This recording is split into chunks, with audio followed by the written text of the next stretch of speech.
সকালে গরমের জন্য লাস্ট টাইমে এদিকে আসতে এক্সস্ট হয়েছে। এমনি রাইডিং ভালো। আর CB200X সে যে মডিফিকেশান হয়েছে পুরো ব্যালেন্সড মডিফিকেশান, সুন্দর ওয়েট হয়েছে, সুন্দর কন্ট্রোলিং। আমাদের অনেকগুলো বাইক এসেছিল, তার মধ্যে 8টা না 9টা 10টার মতন মনে বাইক এসেছিল, মেবি ওরকমই তো হবে, 9টা 10টা বেশি কারণ মাঝখান থেকে অনেকে জয়েন করেছে, গোনা হয়নি। হ্যাঁ। তো সবারই মোটামুটি হাইনেস 350, CB350 সবারই, একমাত্র আমারই CB200X, আর সবারই মোটামুটি 350। কিন্তু গ্রুপটা ভালো ছিল, রাইড করে গ্রুপটা ভালো ছিল, মজা হয়েছে, খুব কোঅপারেটিভ মোটামুটি সবাই রাইডে। হ্যাঁ, আমি সবসময় বলি রাইডিং এ বাইকটা ফ্যাক্টর করে না।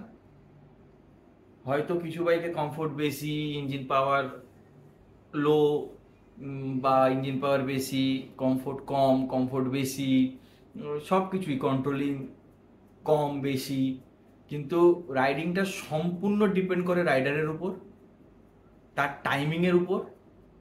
আমি যদি স্কুটি নিয়ে বেরোই, আমার প্ল্যানিং থাকবে কি টাইমিং, কি বৃত্তান্ত, আমি কোন টাইমে বেরোচ্ছি, কতক্ষণ পর আমি রেস্ট দেবো স্কুটিকে এবং নিজেকে, ডিহাইড্রেট না হই এই গরম সিচুয়েশানে।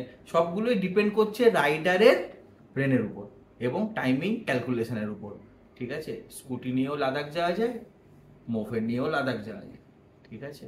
সব জায়গাতেই যাওয়া যায়, লাদাখ কেন, সব জায়গাতেই যাওয়া যায়, কিন্তু নিজের ব্রেনটা ঠিক রাখতে হবে। তো সবগুলোই 350, সবাই ফুল ইঞ্জিন থ্রটলে সবাই চালিয়েছে, আমিও চালিয়েছি, কোনো পিছিয়ে পড়া বা কিছুই নেই, সেম টাইমিংয়েই সব ঢুকেছি। আমি আরো মিডিল পজিশনে ঢুকেছি, 350 অনেক পিছনে ছিল।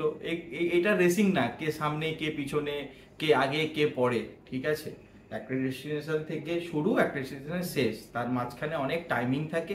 সেই টাইমিংয়ের জায়গায় পৌঁছানো বা টাইমিং ল্যাক হলে কিভাবে সেই টাইমিংটাকে মেকআপ দেওয়া হবে, সেটাই। এবং সবচেয়ে বড় কথা, দরকার হলে 10 মিনিট লেটে পৌঁছন, কিন্তু রাস বাইকিং করা বা বাইকিং করা একদমই উচিত না।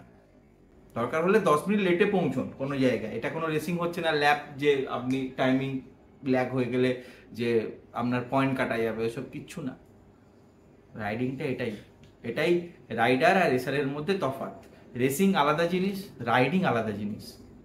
রেসিং বাইক থাকলে, রেসিং ট্র্যাক থাকলে রেসিং করুন, সেখানে ডিপেন্ড করে আপনার টাইমিং ল্যাপ, কত সেকেন্ডে আপনার স্পিডের হিসেব হবে। কিন্তু এখানে আপনার স্পিডের হিসেব না, এখানে আপনার রাইডিং স্কিল, কতক্ষণ আপনি রোড অ্যাপিয়ারেন্স আপনার কতটা ভালো হচ্ছে, কিভাবে আপনি চালাচ্ছেন, কোন পরিস্থিতিতে কিভাবে হ্যান্ডেলিং করছেন, ঠিক আছে? চেক করে ওভারটেক করে দিলাম, ও দারুণ রাইডার, এটাকে দারুণ রাইডার বলে না, এটাকে ছাপড়ি বাইকার বলে, ঠিক আছে? সুযোগ বুঝে, সময় বুঝে যে কোনো বাইক নিয়ে যে কোনো পরিস্থিতিতে যে কোনো জায়গায় রাইড করতে পারেন, শুধু প্ল্যানিং যেন ঠিক থাকে, টাইমিং যেন ঠিক থাকে। আপনার স্কুটি কতটা দিতে পারবে, আপনি কতটা স্কুটিকে দিতে পারবেন, সেইটা, দ্যাটস অল, আর কিছু না। আমরা এলাম লাস্ট মুহূর্তে, এই ওয়েদারের জন্য প্রচণ্ড পরিমাণে গরম, কারণ আমাদের সেই একই ব্যাপার, টাইমিংটা একটু গড়বড় হয়েছে। যেখানে আমাদের 7টা 7:30 বেরোনোর কথা ছিল, সেখানে আমরা বেরিয়েছি কটায়, 8:30 9টা, 8:30 কি তার একটু পর। হ্যাঁ 8:30 9টার মধ্যে আমরা ওখান থেকে বেরিয়েছি। সো এবং রাস্তায় আস্তে আস্তে অনেকে মিডিলে জয়েন করেছে। তাদের অনেকে নতুন রাইডার, নতুন যারা এতটা দূর জার্নি করছে, তাদের ক্ষেত্রেও অনেকটা প্রবলেম, মানে প্রবলেম বলতে তাদেরকে ধরে ধরে আনতে হচ্ছে, কেউ যেন পিছিয়ে পড়ে। সবাই একসঙ্গে দাঁড়িয়ে আমরা এসেছি গ্রুপে এলে ঠিক যেটা আছে? হয় সবাইকে মাঝখানে আমরা সবার দু জায়গায় আমরা দাঁড়িয়েছি, একটা হচ্ছে বৃন্দাবন চক, আই থিঙ্ক ওইখানে আমরা ব্রেকফাস্ট করেছি।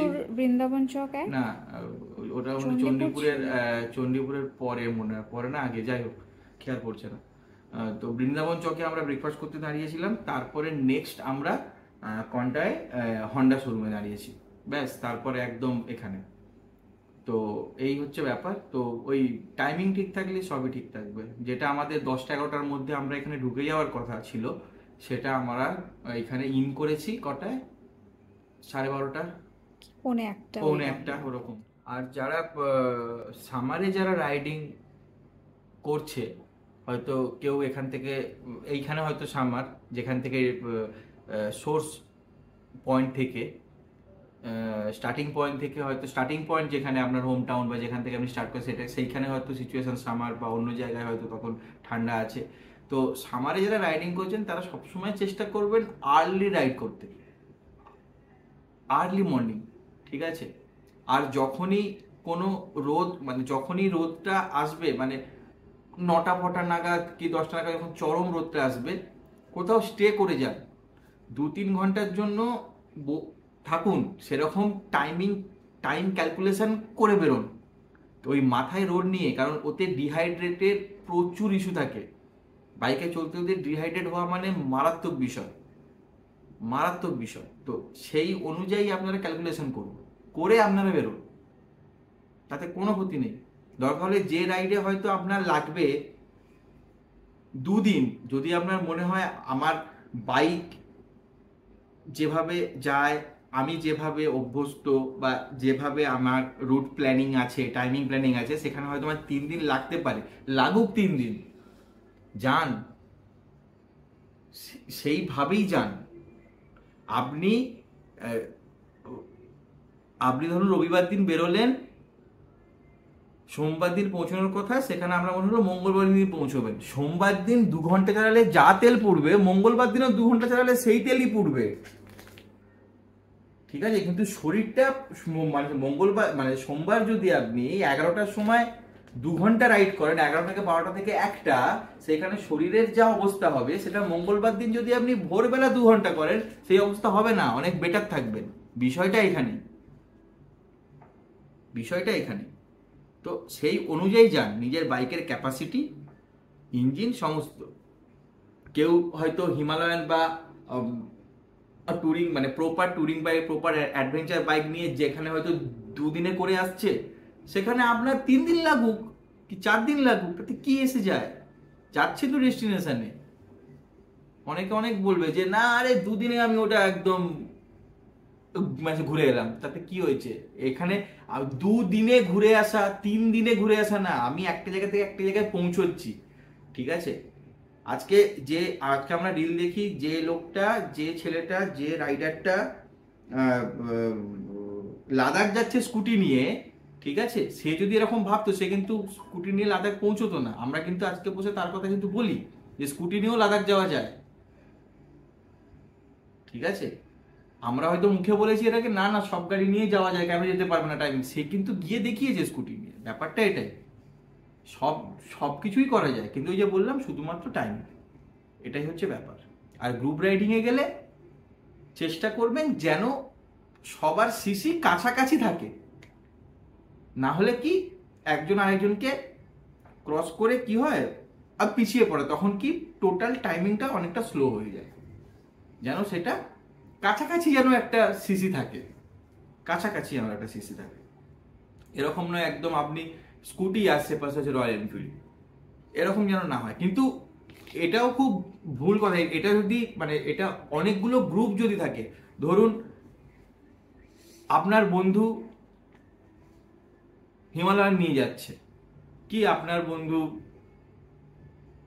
কোনো BMW 310 নিয়ে যাচ্ছে, ঠিক আছে, আর আপনি নিয়ে যাচ্ছেন স্কুটি, কোনো অসুবিধা নেই, বিন্দাস যান, ওই টাইমিংয়েই যান, সবেতেই যান, ঠিক আছে? আপনার বন্ধু যদি কোঅপারেট হয়, সেই কোঅপারেশনটা হবে, থাকবে, না হলে কিচ্ছু হবে না। হ্যাঁ, এবার গ্রুপে 10 জন মেম্বার, 10 জনের 10 রকমের বাইক, সেইখানে আপনার যদি স্কুটি থাকে, সেই ক্ষেত্রে আপনাকে ওই ম্যাচটা করিয়ে নিতে হবে যে আমার স্কুটিটা ওই সিসির সঙ্গে ম্যাচিংয়ে আমি যেতে পারবো, কোনো অসুবিধা নেই তাতে। কারণ গ্রুপে হলে টাইমিংটা আরো ভালো করে মেনটেন করতে হয়, যেটা সোলোতে বা 2-1 জনের ক্ষেত্রে সেটা হয় না।